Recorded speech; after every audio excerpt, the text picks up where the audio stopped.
नमस्कार बंधुरा लक्ष्मीर रान्नाघरे स्वागतम और आपनादेरके जानाई आमी पयला बैशाखेर प्रীতি और शुभेच्छा भालोबासा। बंधुरा आमी आज एसेছি पयला बैशाखे नाना रकमेर विभिन्न धरनेर खाबार आपनारा तैरी करेन खान, किन्तु एई मोचा दिए आज आमी एक रेसिपि तैरी करब।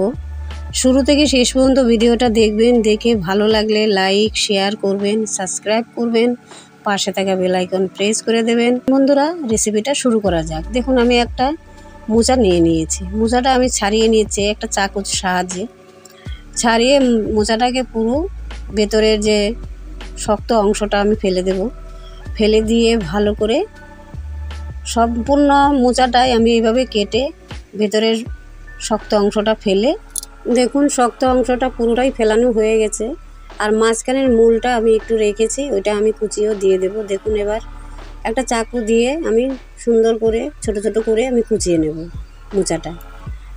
দেখুন আমি কুচিয়ে নিচ্ছি সম্পূর্ণ একইভাবে সব কয়টাই কুচিয়ে আমি একটা পাত্রে জল নিয়েছি, জলের মধ্যে ভিজিয়ে রেখেছি যাতে একটু টাইম ধরে ভিজালে কষটা বেরিয়ে আসে মোচাটার থেকে, সেই জন্য আমি আধ ঘন্টার বেশি মোচাটা ভিজিয়ে রেখেছি।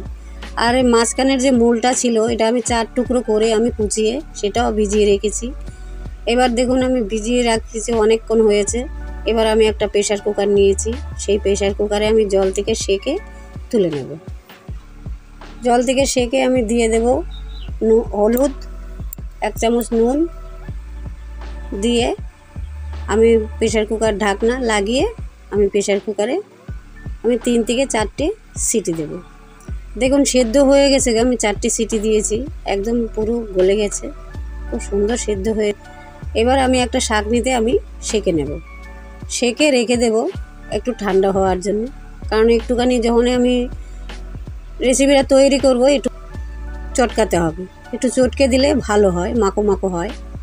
এবার দেখুন আমি মশলা নিয়েছি, কাঁচা লঙ্কা নিয়েছি, পাকা কাঁচা লঙ্কা আর আদা, আর দিয়েছি আমি টমেটো দিয়ে আমি মশলাটা পেস্ট করে নিয়েছি। সামান্য উপকরণ দিয়ে একদম নিরামিষ পদ্ধতিতে মোচার মুড়িঘণ্ট। এবার দেখুন চলে এসেছি রান্নাঘরে, তেল দিয়ে দিয়েছি কড়াতে, কড়াই বসিয়ে দিয়েছি, তারপরে ফোড়নে দিয়ে দিয়েছি তেজপাতা, শুকনো লঙ্কা, গোটা গরম মশলা দিয়ে আমি দিয়ে দেব একটু সাদা জিরে ফোড়নে দিয়ে আমি আলুটা ভেজে নেব। আমি ডুমডুম করে আলুটা কেটে নিয়েছি, বেশি আলু দেইনি, সামান্য বড় একটা আলু দিয়ে আমি ফোড়নের তেলের মধ্যে দিয়ে নুন হলুদ দিয়ে আমি আলুটা নাড়া দিয়ে মিশিয়ে একদম সুন্দর করে আমি একটু ভেজে নেব। আলুটা একসঙ্গে ফোড়নে দিয়েই বসিয়ে দিয়েছি, বারবার আলু ভাজতে হতো না। আমি এবার ঢেকে দেব, ঢাকনা খুলে আমি আর একটু নাড়িয়ে দেব। দেখুন আলুটা পুরো ভাজা হয়ে গেছে আর হাফ সেদ্ধও হয়ে গেছে। এবার আমি দিয়ে দেব গোবিন্দভোগ চাল 50 গ্রাম। এই 50 গ্রাম চাল আমি দিয়ে আর একটু ভালো করে চালটা আমি ভেজে নেব এই ফোড়নের তেলের মধ্যে।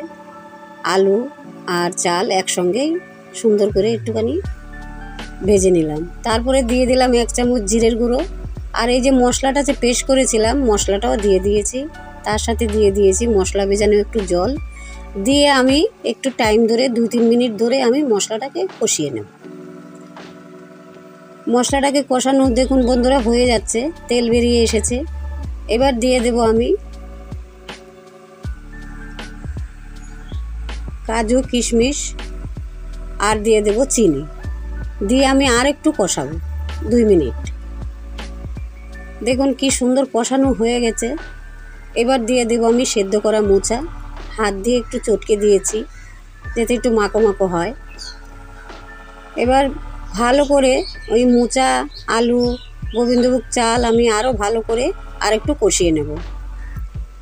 একটু সুন্দর করে কষিয়ে একটু ভালো করে কষিয়ে দিয়ে দেব পরিমাণ মতন একটু জল, কারণ জলটা দেওয়ার কারণ হয়েছে যাতে চালটা সেদ্ধ হবে।